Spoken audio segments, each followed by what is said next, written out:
Bismillahirrahmanirrahim. Assalamu alaikum, dear viewers. I hope you are doing well. In today's lecture, we will talk about causes of climate change. Dear viewers, जैसा कि आप सब जानते हैं कि climate change एक burning issue बन चुका है, एक hot topic है। वर्ल्ड जो है इस पे डिस्कस कर रही है क्लाइमेट चेंज के इसके इम्पैक्ट्स पे, स्पेशली इसके इम्पैक्ट्स पे जो इकोनॉमीज़ हैं, स्पेशली जो डेवलपिंग कंट्रीज़ हैं, उनकी इकोनॉमीज़ पे बहुत ज़्यादा इम्पैक्ट्स पड़ रहे हैं क्लाइमेट चेंज के। तो आज के इस टॉपिक में हम कोशिश करेंगे जो क्लाइमेट चेंज की वजह से इकोनॉमीज़ पे जो इम्पैक्ट्स पड़ रहे हैं, स्पेशली जो डेवलपिंग कंट्रीज़ हैं, उनकी इकोनॉमीज़ पे क्या कैसे असरअंदाज हो रहे हैं क्लाइमेट चेंज के इम्पैक्ट्स को। Humanity's unrelenting onslaught against nature has turned catastrophic. Already जो ह्यूमैनिटीज़ के जो अनरिलेंटिंग ऑनस्लॉट्स हैं नेचर के अगेंस्ट, यानी कि ये अब्यूज़ कर रहा है जो नेचर के अंदर जितने भी रिसोर्सेज हैं उनको जो है ओवर एक्सप्लॉइट कर रहा है, जिसकी वजह से एक कैटास्ट्रोफिक सिचुएशन बन चुकी है। जिसकी वजह से नेचर जो है striking back in the form of floods, heat waves, cyclones and droughts. Results are there. You can see कि फ्लड्स की शक्ल में, हीट वेव्स की शक्ल में, साइक्लोन्स एंड ड्राफ्ट्स की शक्ल में जो है ह्यूमैनिटी फेस कर रहा है। जैसे जैसे ये नेचर को अब्यूज़ कर रहा है, नेचर जो है स्ट्राइक बैक कर रहा है इन the form of climate induced disasters. फिर इन्वायरमेंटल डिज़ास्टर्स की बात करें, स्पेशली ह्यूमन इंड्यूस्ड डिज़ास्टर जो है वो स्टिमुलेट हो रहे हैं क्लाइमेट चेंज की वजह से, जो कि बैटरिंग कर रहे हैं इकोनॉमीज़ को और पुशिंग कर रहे हैं millions of people into poverty की तरफ लेके जा रहे हैं। स्पेशली इसमें जो है डेवलपिंग कंट्रीज़ फ्रंट लाइंस हैं ऑफ वॉर, यानी कि जो कि फेस कर रहे हैं क्लाइमेट चेंज के इम्पैक्ट्स को। कुछ बैकग्राउंड हिस्ट्री की तरफ अगर हम देखते हैं तो हिस्टोरिकली जो industrialized global north that was the major contributor to global warming, from the very beginning contribute कर रहे हैं ग्लोबल वार्मिंग की तरफ। अनरेगुलेटेड कार्बन एमिशंस जो हैं उनकी तरफ से वो रिलीज़ कर रहे हैं सिंस द इंडस्ट्रियल रेवोल्यूशन। जैसे कि इंडस्ट्रियल रेवोल्यूशन स्टार्ट हुआ, जो इंडस्ट्रियलाइज्ड कंट्रीज़ हैं वो कंट्रीब्यूट कर रहे हैं ग्लोबल वार्मिंग की। स्पेशली हम कार्बन एमिशंस की बात करें तो अनरेगुलेटेड एमिशंस जो हैं वो कंट्रीब्यूट कर रहे हैं carbon emissions. Even today 80% of the global green house gases वो जो है आ रहे हैं फ्रॉम 20 लार्जेस्ट इकोनॉमीज़, यानी कि जो डेवलप्ड कंट्रीज़ हैं उनकी तरफ से 80% कंट्रीब्यूशन है ग्रीन हाउस गैस एमिशंस की कंट्रीब्यूशन की। फिर जो इसके इन कंट्रास्ट अगर हम बात करते हैं तो वर्ल्ड्स 46 लीस्ट डेवलप्ड कंट्रीज़ उनकी तरफ से जो कंट्रीब्यूशन हो रही है, ग्लोबल पॉपुलेशन इवन की 14% ऑफ ग्लोबल पॉपुलेशन है, जो कि just 1% of the world's annual CO2 emissions. एक तरफ 20 लार्जेस्ट डेवलप्ड कंट्रीज़ हैं जो कि 46%, ओनली 40% जो है वो कंट्रीब्यूट कर रही हैं 1% ग्रीन हाउस गैस एमिशंस का। इससे आप अंदाज़ा लगा सकते हैं कि जो डेवलप्ड कंट्रीज़ हैं उनकी कंट्रीब्यूशन ज़्यादा है ग्रीन हाउस गैस एमिशंस की, जबकि डेवलपिंग कंट्रीज़ की कम है। इसके बावजूद जो हैं जो इम्पैक्ट्स हैं इकोनॉमिकली वीक होती जा रही हैं डेवलपिंग कंट्रीज़, और जो इम्पैक्ट्स हैं क्लाइमेट चेंज इंड्यूस्ड डिज़ास्टर्स हैं वो ज़्यादा से ज़्यादा फेस कर रही हैं डेवलपिंग कंट्रीज़। फिर जो अगेंस्ट अगर हम बैकग्राउंड में जाएं या बैकड्रॉप में हम जाएंगे ग्रोइंग कार्बन एमिशंस के, तो वर्ल्ड जो है इस वक्त at risk of A sliding deeper into the chaos of planetary crisis. Already जो प्लेनेट अर्थ है ये जो है क्राइसिस का शिकार है, एक क्योज सा है, different in the form of different climate induced disasters के ऑलरेडी हम डिस्कस कर चुके हैं। इन्वायरमेंटल डिज़ास्टर फ्लड्स की शक्ल में और डिफरेंट क्लाइमेट इंड्यूस्ड डिज़ास्टर के ऑलरेडी जो है प्लेनेट अर्थ एक क्राइसिस का शिकार है, एक क्योज ऑलरेडी इसके अंदर है। तो इसमें जो पुअर नेशंस हैं वो ज़्यादा सफ़र हो रही हैं the most, because they are least prepare to absorb the impacts of climate change. जो मिटिगेशन और एडाप्टेशन मेजर्स हैं वो जो है कम हैं, लेस प्रिपेयर्ड हैं, उनकी रिजिलियंस कम है against the impacts of climate change. तो डेवलपिंग कंट्रीज जो हैं ज़्यादा इस वक्त वल्नरेबल हैं क्लाइमेट चेंज के इम्पैक्ट्स के, क्योंकि ये लीस्ट इक्विप्ड हैं, वो जो रिसोर्सेस नहीं हैं जो कि ओवरकम कर सकें safeguard against environmental disasters के। That's why developing countries are the most vulnerable countries from the impacts of climate change। of course उसके impacts होंगे तो costs भी ज़्यादा होंगे, फिर directly उनके ऊपर impact पड़ेगा जो poor communities हैं developing countries के अंदर। जो लॉन्ग टर्म इकोनॉमिक कॉस्ट्स हैं of the slow onset effects of climate change, वो जो है go for beyond the immediate losses experience due to extreme weather events. You know nowadays जो है रिसेंटली आप देख चुके हैं फ्लड्स की वजह से, जो है फ्लड की वजह से पूरा, अगर हम पाकिस्तान की बात करें तो एक बहुत सारा जो है इकोनॉमिक लॉस, इंफ्रास्ट्रक्चर लॉस हम देख चुके हैं।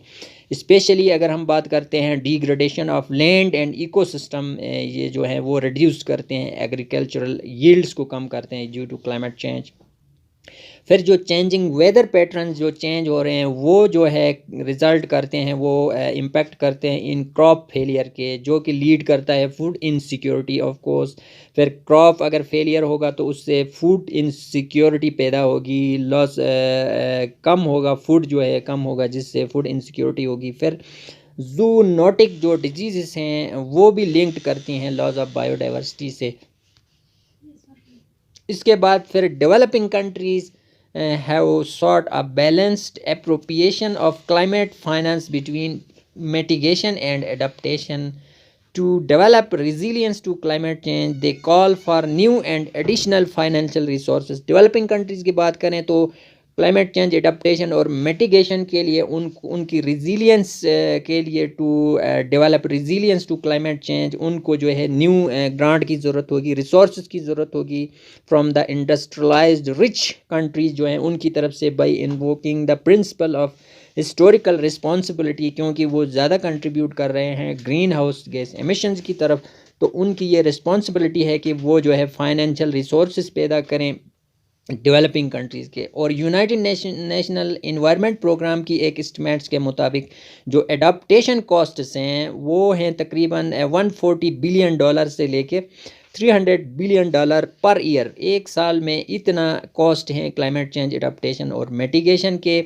ये अगर 2030 तक इतना है, और अगर ये जो बनते हैं 280 बिलियन टू 500 बिलियन बाई 2050 तक, इसकी जो कॉस्ट है वो $500 बिलियन तक बढ़ जाएगी फॉर डेवलपिंग कंट्रीज़, ताकि वो जो बेहतर इंफ्रास्ट्रक्चर है वो डेवलप कर सकें against the impacts of climate change और मिटिगेशन और एडाप्टेशन मेजर्स के हवाले से। ये UN एनवायरनमेंट प्रोग्राम की एक रिपोर्ट है, उसके मुताबिक डेवलपिंग कंट्रीज़ के लिए इस कॉस्ट की ज़रूरत होगी। और इस गैप को फिल करने के लिए between public adaptation finance flows and adaptation costs of developing countries, जो ग्लासगो क्लाइमेट पैक्ट जो कि अडॉप्ट किया गया था at the UN climate conference COP26 जो कि ग्लासगो में हुआ था लास्ट ईयर, वो इनकरेज करता है डेवलप्ड कंट्रीज़ को to at least double their collective provision of climate finance for adaptation.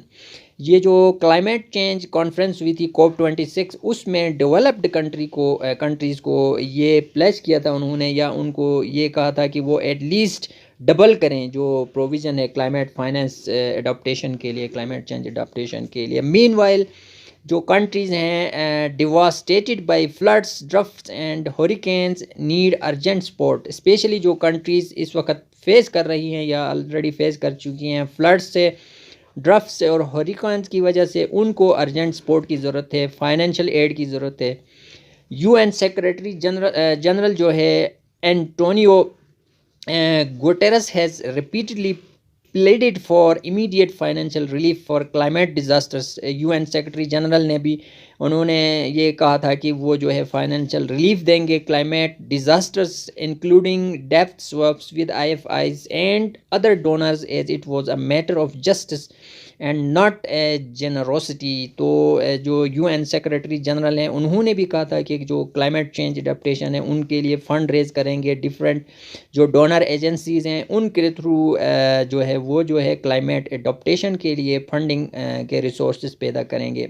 अगर इस तरह हुआ तो ये एक विन विन फार्मूला होगा for enabling poor and middle income countries to invest इन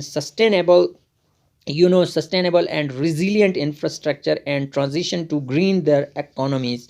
अगर इस किस्म का फाइनेंशियल एड इनको मिलेगा डेवलपिंग कंट्रीज़ के लिए तो ये अपने आप के लिए रिजिलियंट इंफ्रास्ट्रक्चर डेवलप करेंगे और जो ट्रांजिशन है अपने आप को ग्रीन इकोनॉमीज़ की तरफ लेके जाएंगे। फिर जो कमिंग COP27 होने जा रहा है इन इजिप्ट में नेक्स्ट मंथ में, वो भी एक अपॉर्चुनिटी होगी फॉर द इंटरनेशनल कम्युनिटी को to exhibit solidarity with the poor. जो पुअर कंट्रीज़ हैं, डेवलपिंग कंट्रीज़ हैं जो ऑलरेडी फेस कर चुकी हैं climate change induce disaster in the form of floods के, उनको जो है एज ए सॉलिडेरिटी के तौर पे जो है वो कर सकते हैं playing field for urgent climate action which also addresses the different layers of justice, injustice and inequality linked to the climate crisis। जो climate crisis है उसमें जो injustice और inequality हैं उसको भी सॉलिडेरिटी के तौर पे जो है उस COP27 में जो इजिप्ट में होने जा रहा है डेवलप्ड कंट्रीज़ जो है इसमें अपना वो पार्ट प्ले कर सकते हैं। फिर अगर हम पाकिस्तान की बात करते हैं तो पाकिस्तान इस वक्त जो है currently holds the presidency of the group of developing countries. इस वक्त पाकिस्तान जो है प्रेसिडेंसी कर रहा है जो डेवलपिंग कंट्रीज़ हैं उसमें। तो जो COP27 आ रहा है इसमें भी एक double test of its diplomacy to make a convincing case. Pakistan जो है कन्विंसिंग केस के तौर पे एक डिप्लोमेसी कर सकता है टू इन्हांस क्लाइमेट फाइनेंस को बढ़ाने के लिए, इंक्लूडिंग लॉस एंड डैमेज जो हुआ है, स्पेशली जो रिसेंटली जो डिज़ास्टर्स आए थे क्लाइमेट चेंज की वजह से, स्पेशली फ्लड्स की वजह से जो डैमेज हुआ है, लॉस हुआ है इंफ्रास्ट्रक्चर को, and to positively contribute to a successful outcome of the meeting in शर्म शेख। जो शर्म शेख में होने जा रहा है COP27 उसमें पाकिस्तान जो है एक बेहतर डिप्लोमेसी के थ्रू जो है कन्विंस कर सकता है डेवलप्ड कंट्रीज़ को जो है, जिससे क्लाइमेट